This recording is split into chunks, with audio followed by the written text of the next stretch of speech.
नमस्कार दोस्तों, आज इस वीडियो में हम आजाद हिंद फौज की चर्चा करने वाले हैं। यह फौज कितना सफल हुआ और कितना असफल, आज हम इन सब की चर्चा करेंगे।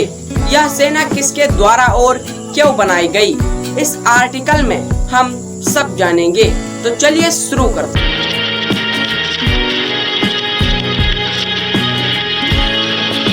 तो दोस्तों, द्वितीय विश्व युद्ध के दौरान रूस और जर्मनी में युद्ध छिड़ गया और सुदूर पूर्व में जापानी साम्राज्यवाद अपनी चरम सीमा पर पहुंच गया। 15 फरवरी 1942 ईस्वी को जापानियों ने सिंगापुर पर अधिकार कर लिया।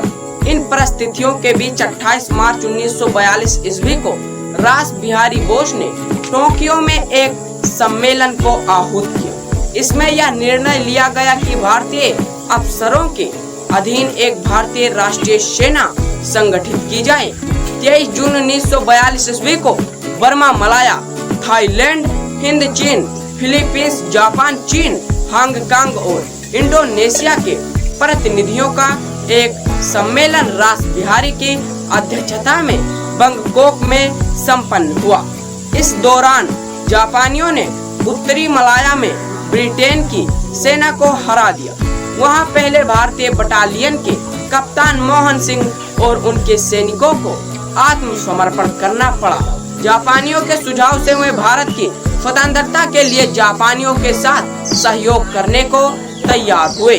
सिंगापुर के 40,000 भारतीय युद्धबंदी मोहन सिंह को दे दिए गए। मोहन सिंह चाहते थे कि आजाद हिंद फौज की स्वतंत्रता कार्रवाई के लिए उन्हें स्वतंत्र रखा जाए, पर जापानी इसके लिए तैयार नहीं थे।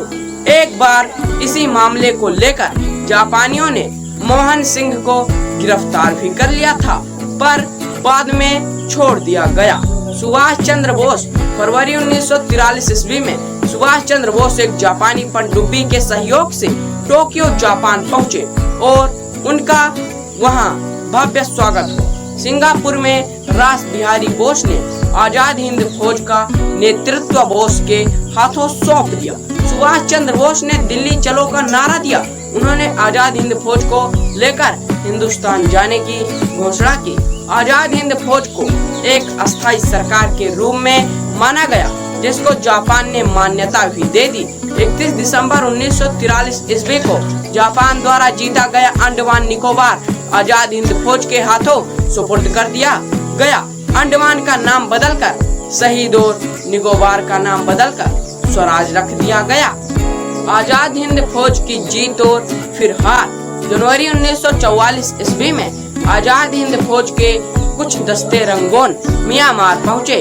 सुभाष चंद्र बोस ने सेना की कुछ टुकड़ी रंगून में ही रहने दी और फिर से सेना के साथ आगे बढ़ने का फैसला लिया।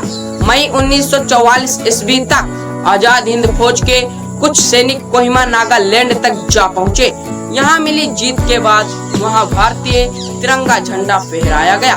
ब्रिटिश सेना आजाद हिंद फौज के इस जीत से सख्ते में थी, पर उन्होंने जोर शोर से आजाद हिंद फौज की खिलाफ कार्रवाई की और भारी सैनिक बल के साथ हमला बोला।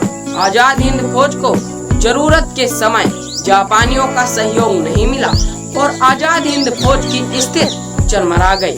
इसका लाभ उठाकर 1944 ईस्वी के बीच अंग्रेजों ने फिर से रंगून पर कब्जा कर लिया। यह जरूर है कि आजाद हिंद फौज के सैनिक देश प्रेम की भावना से ओतप्रोत थे, पर वे अपने लक्ष्य को प्राप्त नहीं कर सके। इसके पीछे अंतर्राष्ट्रीय परिस्थितियां जिम्मेदार थी। जापान ने प्रारंभ से ही आजाद हिंद फौज को स्वतंत्र रूप से काम करने नहीं दिया। धन की कमी तो थी ही, आजाद हिंद फौज के सैनिकों के पास अच्छे हथियार भी नहीं थे। फिर भी इस फौज के प्रयासों का प्रभाव पूरे देश पर पड़ा और देश प्रेम की लहर पूरे भारतवर्ष पर दौड़ पड़ी। तो दोस्तों, ये थी आजाद हिंद फौज की ऐतिहासिक गाथा। आजाद हिंद फौज से आप क्या सीखा, नीचे कमेंट बॉक्स में आप बता सकते हैं। और दोस्तों, एक और बात मैं आपको बताना चाहता हूँ, ये देखिए, अभी तक हमें सिर्फ 50.9% लोगों ने हमें सब्सक्राइब किया है और 84.1% लोगों ने हमें सब्सक्राइब नहीं किया है। तो प्लीज मुझे सब्सक्राइब नहीं किया है तो प्लीज सब्सक्राइब कर लीजिए। आपको यह वीडियो पसंद आया हो तो प्लीज वीडियो को लाइक शेयर कमेंट जरूर कीजिएगा। ऐसे ही इंफॉर्मेटिव वीडियो मैं आपके लिए लाता रहूंगा। फिर मिलते हैं किसी अगले वीडियो में। बहुत बहुत